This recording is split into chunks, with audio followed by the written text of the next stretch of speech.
Valkenheim. We needed to reach the fortress at Sverngard before the Vikings had a chance to respond. But at the great cliff that splits the valley in half, we found our way forward blocked. Fortunately, we had a Peacekeeper, Mercy, among our ranks. Hi guys, and welcome to Sofa Gamers. Today we are playing For Honor. We continue our mini-series today with episode 3. When wars end, it is the silent blade that keeps the peace. But when wars rage, a peacekeeper's work is never done. Quick, evil. They can win a fight before their enemy even knows they are there. Dancers of death, with dual blades for dancing partners. What they know can destroy legends or create them. So you guys already met Mercy. She's our Peacekeeper and a new character in our mini-series. She is pretty efficient. She's kind of assassin, so her fighting style is very different from the previous two characters we had in our series. So today we will explore how Mercy engages combat, kills enemies, how she escapes, and all the learning curve we had in shifting a character. Our army needed passage. The Warborn can be creative when they want to be.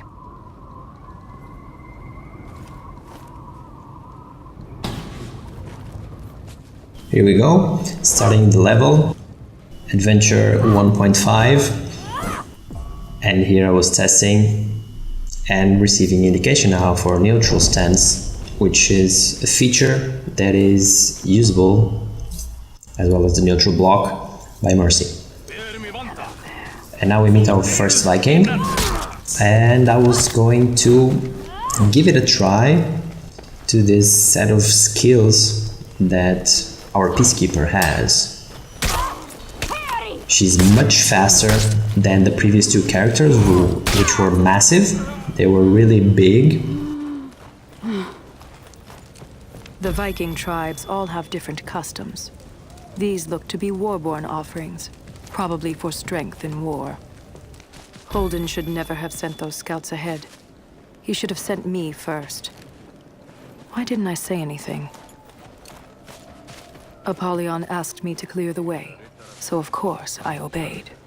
But as Mercy is smaller and quicker, she swings faster. So what naturally happens is that she gets tired pretty quickly in comparison with the other two, with the Warden and the other guy. I just forgot his name, but that's no problem, I will remember in a bit. Here I was just getting accustomed to this new fighting style, and I was successful in my first encounters. And this is something I like really a lot, which is she can attack from above. Actually, all characters can do it, but it's pretty awesome in For Honor. Service is life. Service is life. But as we can see, she's pretty eager to keep... Vikings should be more vigilant. Yeah, they should be more vigilant. She is always eager to keep going with her mission. I was testing here as kind of smoke bomb. It didn't go that well. And I learned, of course, after a few episodes to heal myself properly. And especially with Mercy, this kind of character, this is very important because she grows tired quickly. And it's a great way to recover because I got a few blows from my enemies, and the healing factor, if we can call it that way, it's pretty helpful. Here I was having a hard time because I wanted to counter, and I am not fast enough sometimes, but in the end I end up dying. I will succeed after, but first I died, and then I died again, and now I believe I took things my way as expected. They docked their boats there, so there was a path to the top. I was sure of it.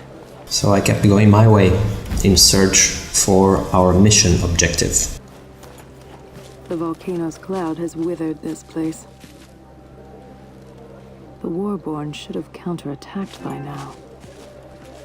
The volcano in Ashfield gave Valkenheim 2 years of frozen rivers. And here we are, meeting more Vikings. It's really important to figure out how to adapt ourselves quickly to new character. Because For Honor has 3 stances: Knight, Vikings and Samurai, which sadly I never tried with the Samurai.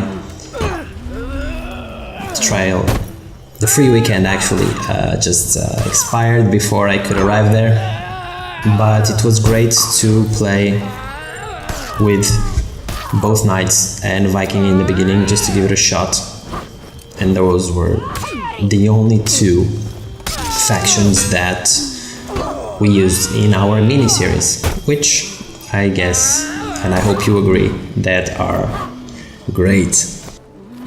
From ash to ash. We were getting closer to our objective, which is to arrive to this sort of fortress. And of course, along the way, we have to clean our path to get there and throw some Vikings down the rocks.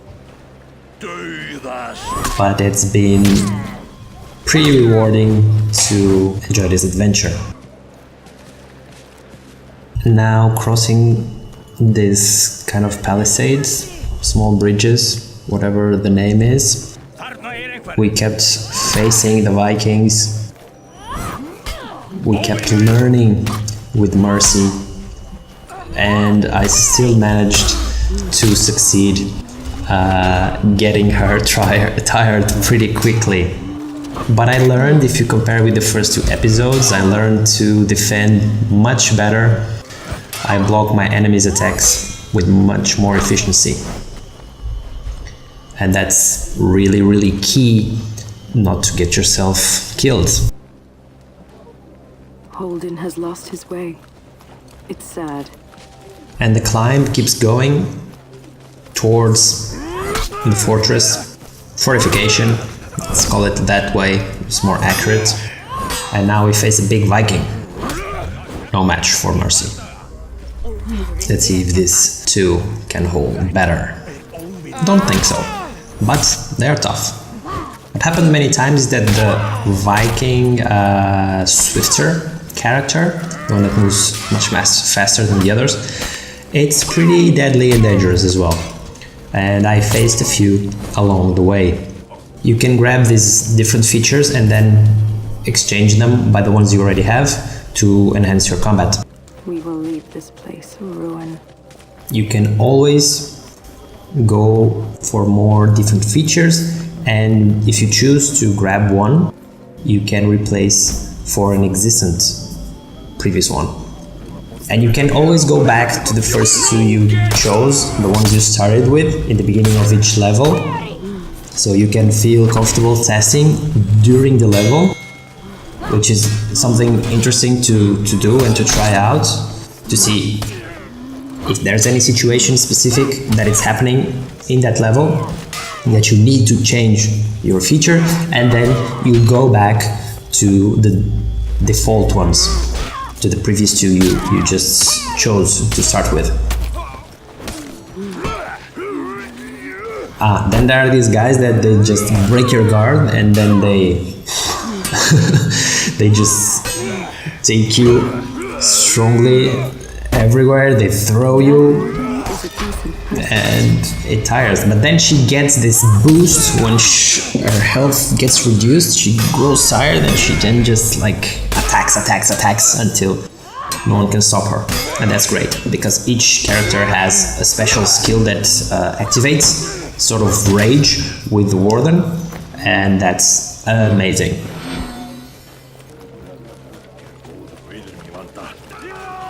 As I played more, I improved my fighting style and I learned to defend better, to escape my enemies, even if, of course, every now and then I get hit. But anyways, defending is key in For Honor.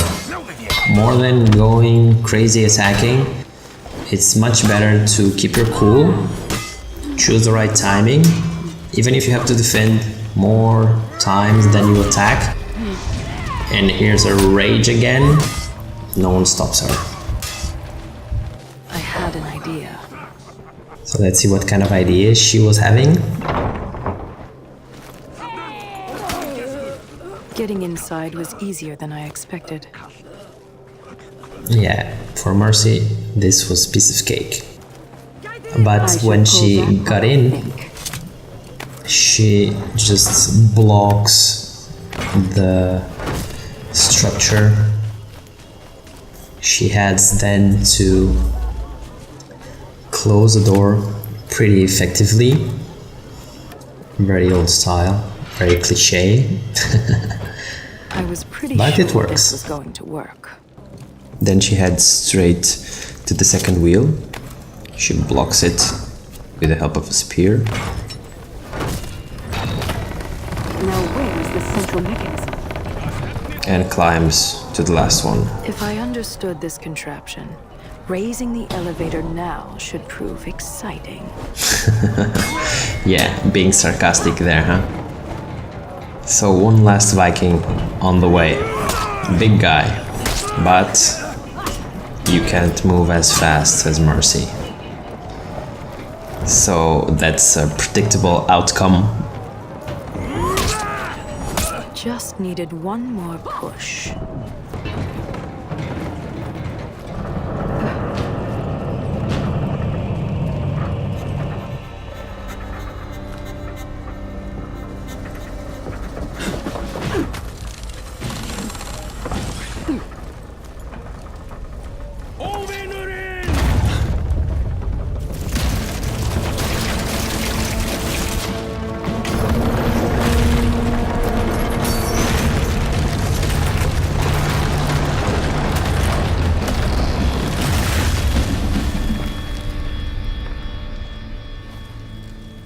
Path's clear.